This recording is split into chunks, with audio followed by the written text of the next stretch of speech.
All organisms need energy to power their body. In fact, every single cell needs energy to power itself. The main source of energy that organisms will use on this planet will come from the sun. Organisms called producers will take that energy from the sun and convert it into a usable form.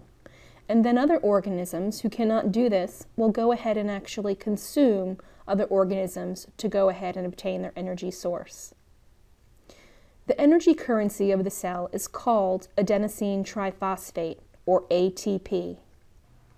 Each ATP molecule has three parts. Number one, it has a sugar molecule. Number two, it has an adenine base. And number three, it has a 3-phosphate chain. If you look at the figure over to the right, you're going to go ahead and see these three parts of an individual ATP molecule. At the bottom of the page, you can go ahead and see the ribose molecule, which is the 5-carbon sugar molecule. And to either side, it's going to go ahead and be attached to the adenine base or the 3-phosphate chain. ATP cycles in the cell with respect to energy needs. When a cell needs ATP, it will go ahead and be created. Otherwise, it will be stored. The process of photosynthesis is where cells convert energy from the sun into ATP and use it to make sugar where it is stored as potential energy. And the process of cellular respiration will go ahead and break down potential energy in sugars and convert it to ATP. Plants or other producers like algae will go ahead and perform photosynthesis. However, all organisms, all animals, plants, fungi, etc., are going to go ahead and perform cellular respiration because that is going to be the process whereby organisms are going to go ahead and generate ATP and be able to power their cells with it. If you look at the figure over toward the right, you're going to go ahead and see that ATP is going to go ahead and be formed from a precursor, ADP, and a phosphate to form the 3-phosphate molecule of ATP.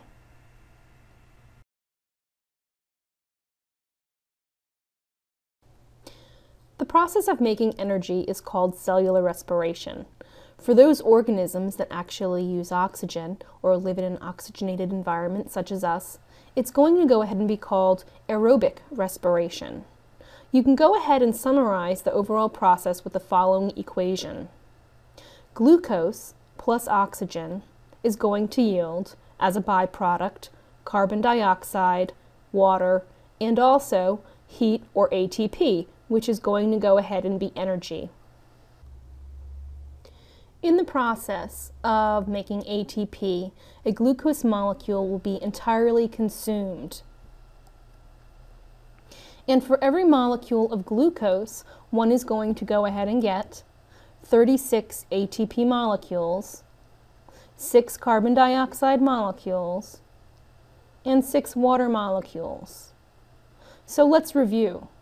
In the process of photosynthesis, plants are going to go ahead and make glucose. This is going to go ahead and serve as a stored energy form. Now, all organisms are going to go ahead and need something such as glucose to go ahead and break down in the process of cellular respiration. It is from this sugar, this simple sugar, that they're going to go ahead and derive energy. So, in the process of aerobic respiration, glucose is going to go ahead and be broken down. And when you break glucose down in the presence of oxygen, you're going to go ahead and generate energy, or ATP. Remember that you also have byproducts of carbon dioxide and water. It is important for you to understand what you start with in this process and also what you end with in this process of aerobic respiration. There are several stages of aerobic respiration. It can be carried out in two main stages. Number 1, glycolysis, and number 2, oxidation. However, the oxidation stage is going to go ahead and consist of pyruvate oxidation and the Krebs cycle. And also, finally, the electron transport chain, where most of the energy will be made.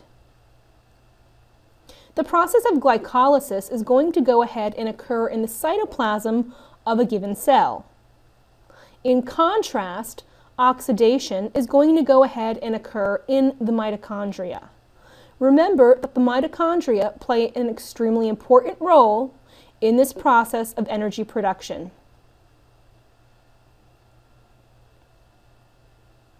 This diagram provides an overview of aerobic respiration. Remember that we're going to go ahead and start off with glucose. Glucose ultimately will be broken down so that we can go ahead and generate ATP, or energy to power the cell. The process is going to go ahead and start off in the cytoplasm of the cell. Again, that cytoplasm is the fluid-filled matrix. And eventually, we're going to go ahead and end up in a mitochondrion. First, glucose is going to go ahead and go through the process of glycolysis. And during this process, we're going to go ahead and make a small amount of ATP. In addition to a small amount of ATP, you're going to go ahead and have the formation of something called pyruvate. Also, you're going to go ahead and in this process liberate electrons. These electrons are going to be extremely important in the final step of this process because they're going to go ahead and generate a significant amount of ATP. These electrons are going to go ahead and be carried by a carrier molecule called NADH to the very final step of this whole process. Next, what you're going to have happen is pyruvate come into the mitochondrion, and we're going to go ahead and proceed with the oxidation step. First, we have what is called pyruvate oxidation. And in this process, we're going to go ahead and create a byproduct of carbon dioxide, but more importantly, we're again liberating electrons. And these electrons also will be carried by NADH to the final step of this process. What is going to result from pyruvate oxidation is also something called acetyl-CoA. Acetyl-CoA is going to enter the next step, what is called the Krebs cycle. The Krebs cycle is going to also liberate CO2, and it's also going to go ahead and make some ATP. But more importantly, it's going to go ahead and liberate electrons that will be carried by carrier molecules called NADH and FADH2 to the final step of this process. Notice the arrow on the left-hand side of the screen, and that you have NADH listed 3 times and FADH listed once. All of these molecules are going to go ahead and carry electrons to the final step, which is called the electron transport chain.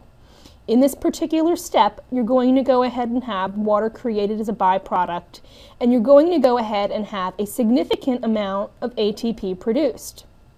You also are going to go ahead and have those electrons liberated to this process, and that's going to go ahead and result in the reformation of NAD and FAD so that they can go ahead and be used again and pick up and carry more electrons.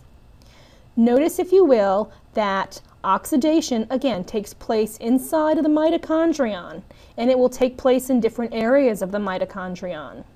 The oxidation is going to go ahead and take place in the intermembrane space, as well also as the mitochondrial matrix in the very center of the mitochondrion.